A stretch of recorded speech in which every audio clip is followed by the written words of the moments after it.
Why you trying to dirty Mac on Dolph name? Nigga, that's the slick side. Yeah, nigga. But you really advocate with Yo Gotti. Man, Yo Gotti was talking through the music, nigga. The goddamn lie. The little blockhead ass nigga was talking through the music. Man, shit, you he was, nigga. But you come out, done beat the dog cake with your cheerleaders and your pom-poms on. Somebody gonna kill you, boy. There's too many guys. See, I can say fuck Nipsey Hussle, and ain't nobody gonna do nothing. They'll kill you behind Dolph in your town. They killed your daughter, didn't you, and made it look like it was a botched robbery. Imagine they go get your mama.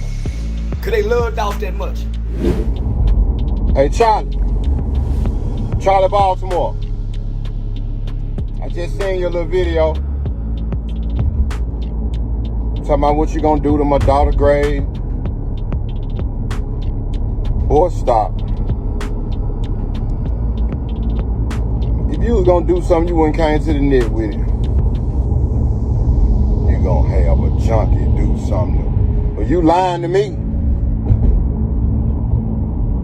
You better have your mammy moved out that little bit ass street. If a raindrop hit her grave site too hard,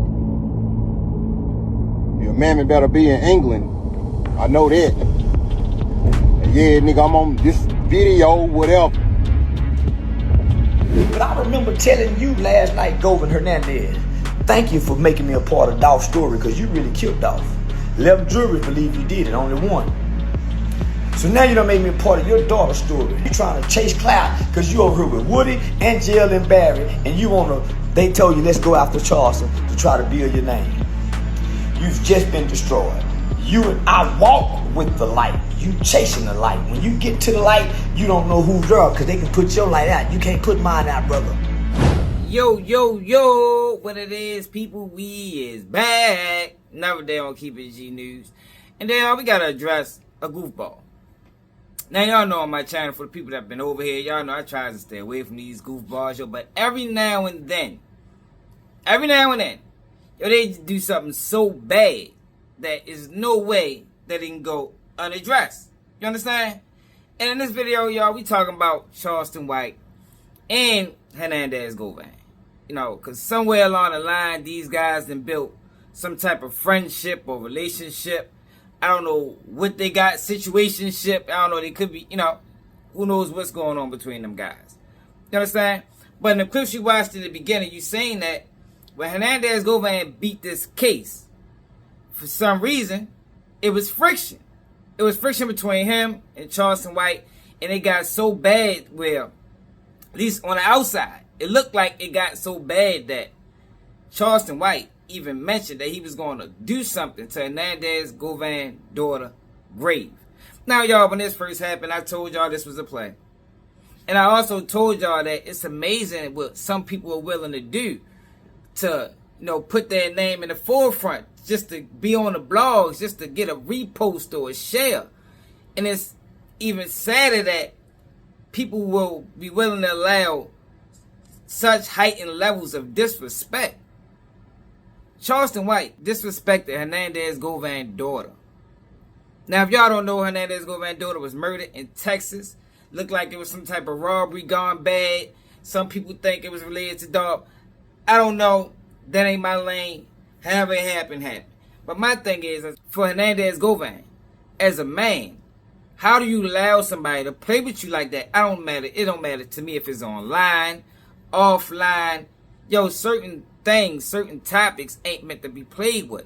And if I had a child that lost their life, we ain't playing like that. Similar to what Woody is allowing Charleston White to do with him. It's like, yo, these guys are crazy. But in this video, I'm going to show y'all how much of a hypocrite Charleston White really is. Because in them clips in the beginning, like I said, you saying that it was friction. At least that's what it looked like on the outside. You see the level of disrespect that was being portrayed by Charleston White and Hernandez Govan. But now you got Charleston White uploading videos or on his Instagram live where he is actually vouching for Hernandez Govan. You fucking with Govan now like you wasn't Team Dolph. I'm still Team Dolph. And I'm fucking with Govan. Who gonna stop me? Yeah, I'm Team Dolph too. And I'm also a proud American. That man was found not guilty. That man went to trial and was proven to be not guilty. So now you want me to go against a verdict? You want me to go against a verdict? You crazy. That man was found not guilty. So I have to honor what I believe. I believe in justice. I believe in the criminal court system. I believe in he's supposed to have his day in court. That man had his day in court, man. So you think I'm supposed to go now because you are a fan and that man was proven not guilty? What you want me to do? No, that's a serious question. That man was proven not guilty. So what you want me to do? Because I love Dolph, I was supposed to, oh, he did it. This man was proven not guilty. What the fuck do you want me to do? Got quiet, didn't it? You want me to go against the not guilty? This man went to trial. Trial, put his life on trial. And he's in Memphis, walking around Memphis. And ain't nobody said nothing to him. Because he's innocent. Now you get your ass up out of here, messy, broke motherfucker. Now, it's a couple issues that I take with this whole situation. And we're going to run through all of them. About 3 issues. When it comes down to Charleston White vouching for Hernandez Govan. Like I told y'all before early in the video, I believe that was a play when they was going back and forth. You know, I believe that when Hernandez Govan beat that case, they wanted to boost him in the algorithm. And the only way to boost him in the algorithm is to send him at Charleston White. And Charleston White respond. You know, because I've been going at these guys for the longest time and they know better than respond to me. So when you got a guy like Hernandez Govan speaks on Charleston White, or Charleston White speaks on Hernandez Govan fresh out of court, and Hernandez Govan get online and start talking about him, you know it's suspect, you know it's a play, and it was just designed to send Hernandez Govan on the motherfucking tour of the internet. You know, the Vlads, the no jumpers, y'all know how it go. But not too long ago, you know, when Hernandez Govan first beat the case, you see how Charleston White is talking in that last clip. You know, he support Hernandez Govan. He cool. You know, he playing both sides. But it was a time when Hernandez Govan first beat the case and Charleston White was talking like this. And you know the feds still on you, don't you, boy? The feds want to tie all this together to Yo Gotti. Cause we know CMG paid for you, nigga. See, right now I got this thug shit to be on. And out of respect for Dolph's wife and Dolph's baby boy, I don't speak on him. I don't speak on Dolph. I stay away from him. I got a lot of honor and respect for Adolph. The whole town fuck with me. When I come to Memphis, I go show up in Dolph land, them young niggas. Yeah. Shout out to Moochie Gray. So at first, he ain't want to go against Dolph. He ain't want to disrespect Dolph family. Now, I support Hernandez Govan. You know, he beat the case. What you want me to do? The justice system has spoke, even though we know this is a flawed justice system. And regardless of what the justice system says, when it comes down to Hernandez Govan, yo, Hernandez Govan crashed them boys out. Crashed them out. And told on them. Hernandez Govan is just as bad as Charleston White. That's why I'm really not surprised that these guys are at least cordial or doing business with each other, because they 2 peas in a pie. You understand? They both slimy, cutthroat, dirty people that I wouldn't trust at all. I don't even think they even trust each other. You know, you 2 snakes around each other, somebody's bound to get bit. That's how that goes. But Hernandez Govan crashed them boys out, man. It's evident. Hernandez, regardless of what they said in court, the case is over. Now, Hernandez Govan played Straight Drop and Cornelius Smith. Played both of them. If you listen to the testimony, and I don't agree with this, but Cornelius Smith said he didn't tell until he found out Hernandez Govan was telling. So you got a guy who got these boys together, you know, Straight Drop and Cornelius Smith, and sent them on a dummy mission, crashed them straight out. Now, the narrative at court was Cornelius Smith had a perk habit. If you know, you know. And Straight Drop wanted to get on.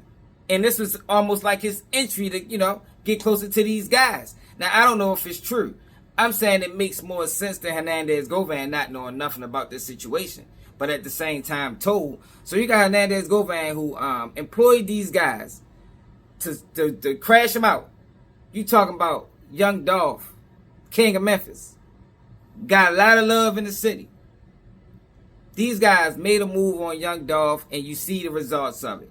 Hernandez Govan told, I think Straight Drop just got beat up, stabbed in jail. Cornelius Smith told their life is over. Straight Drop got life. I'm not sure what Cornelius Smith got. I forgot. Juke is dead. And you got Hernandez Govan parading around on the internet like an innocent man. But that's only one issue. And then you got the issue of Charleston White saying, I back the justice system. The justice system has spoke. And it seemed to me that he got picks when it come to that, because the justice system spoke for Boosie too. And he don't give Boosie the same grace that he's giving Hernandez Govan. He actually goes all the way in on Boosie. Accuses Boosie of multiple murders when Boosie only was charged with one. So Boosie killed 9 people, went to trial for 5. Used a 16-year-old to kill 5 people, and this kid didn't make over $50,000. He paid $2,000 per hit. And people saying God on his side. You're a damn lie when you got a 15-year-old doing life in prison. And by the way, I helped work on that law to try to get this kid out. It's called JLY, juvenile life without parole. I went to Washington, D.C. over 4 or 5 times. We got it abolished, but you know what? They didn't make it retroactive for the boy Boosie used. So that's why this is personal to me. I ain't gotta explain that to y'all. Why he picking on Boosie? Because I fight to get Marlo Mike out. Nigga, he'll die in there as a baby. 15 years old with 9 bodies. He went to go tell because he couldn't sleep at night. Boosie sleep good at night because he didn't know Boosie. Because I fight to get Marlo Mike out. Nigga, he'll die in there as a baby. 15 years old with 9 bodies. He went to go tell because he couldn't sleep at night. Boosie sleep good at night because he didn't pull the trigger. That baby can't sleep. Why you throwing your pool party? That baby had 9 bodies, nigga, at 15 years old. And he committed them all. He had to get it out his heart, my nigga. Can't sleep at night, nigga. You can't tell nobody about it. And you a baby? He was a baby. And y'all got more mercy for Boosie. And this nigga keep rapping about what he is, about being on death row. And he tried, he was in protective custody. Ask every Brown who was in Angola with him. And look, he's silent. Bit Boosie a hoe. That's why I want to get him in the boxing ring and punch on his diabetic jaw. He even said in the song, he a top 5. He done misled more juveniles in America than Tupac. Boosie should be sentenced to the higher end of the maximum sentencing guideline. You know why? Because he talked that street shit. Let's see if he can stand that street shit. Because his background take him to that USP he was talking about. They gonna go back when he ran away from home at 12 years old? See, I done been in federal court when they say, oh, you ran away at home at 12. At 13, I don't know what that's about. You pulled a gun out on somebody when you were 14. Oh, it was a BB gun, but that's still serious. I watched a federal judge walk from decisions he made when he was 12 to 24 and took him to 30 years. Now, let's see if Boosie can stand up under that. Let's see if Boosie can stand up under that. Take him to the high sentencing end of the guideline and see if this bitch don't fold. He ain't been tested. That nigga just talking. That nigga been tested. How can you give a man life, 2 life sentences, and he still go down there and make right choices? Most niggas go down there doing wrong with 2 lives. They give up, nigga. How you still have hope? Let's see if Boosie that strong. That nigga strong. They don't make rap because niggas like him don't rap. They don't get a chance to rap, nigga. I think I made telling cool. The whole point of this video, y'all, was to show y'all the hypocrisy. And I'm sure most people see it by now. It's hypocrisy when it comes to this guy. And, yo, we got to be very careful on who we elevate, because we might get another Charleston White. A lot of these guys are able to blend in. They like actors. You know, they can play in the role. They're like a chameleon, where they're able to blend in, gather support, and then you get this, the real him, the fuckboy. You talking about Charleston White, y'all, a guy that has admitted that at 15, 16 years old, he was still searching for identity. I don't think he found his identity until he made it on the internet. That's why he's saying he's playing the character, but he's not playing the character. Because everything Charleston White is doing lines up perfectly to what Charleston White did when he was a 14, 15-year-old kid on that stand. I handed him the gun out the backseat of the car. 16-year-old Charleston White took the stand and testified against his friend, Antoine Doolittle, who sat just a few feet from him and listened intently. He pulled the hammer back on the gun. And then what happened? He fired it. White repeated the conversation he says he had with Doolittle after the shooting. I said, look, you shot it. And what did he do? started laughing. White will be testifying against all 3 of his buddies in exchange for a maximum sentence of 12 years. And this is why I always tell y'all when it come out on the rats and snitching. Everybody try to make it seem like it's a street thing, but nah, it's really a character flaw. It's really people that can't take accountability for their actions. So you got Hernandez Govan, who crashed these young boys out, sent them on a motherfucking wild goose chase, a dummy mission. And then you got Charleston White, who told as a kid, got his homeboy 99 years in prison. And now these two that made their way to be friends on the internet. And I'm not surprised. Because everything that these guys are doing, I'm talking about Hernandez Govan letting Charleston White disrespect his daughter, but still get cool with him some way. Charleston White flipping the script, talking bad about Boosie, but at the same time saying he respects the justice system in Hernandez Govan case, even though Boosie beat his case too. Yo, it's crazy, yo, but this is what you get when you dealing with a rat. That's what you get. It's nothing surprising. There's nothing to see here. But I just want people to understand who these guys are and what a snitch really is. It's way bigger than the streets. And for people that follow my channel, y'all heard me say this a million times. A lot of snitches lie. A lot of snitches steal. Some of them kill. These are dishonorable human beings. But somehow, some way, the people was able to be fooled and tricked to think that these guys somehow deserve support. But these guys are the worst of the worst. But let me know how y'all feel about this in the comments. Like I said, I just had to show y'all the hypocrisy in Charleston White. I couldn't let him go with it. Where I know that he been slandering Boosie. Now he talking about he support the justice system. Yo, if you're going to support the justice system, support it all the way. Don't just support it when it's beneficial to you. You can't be online talking about Boosie, this, he crashed my little mic out. And Boosie, if the word or the rumor is to be believed, he ain't do nothing different than Hernandez Govan did. And Boosie didn't tell to do it. I think Hernandez Govan's situation is worse because he employed these guys, got them together, and then told on them, and then beat the fucking case. Shit crazy. But let me know how y'all feel about this in the comments. It's another day of Keep It G News. Make sure y'all subscribe to the channel, hit that hype button, and I'm out.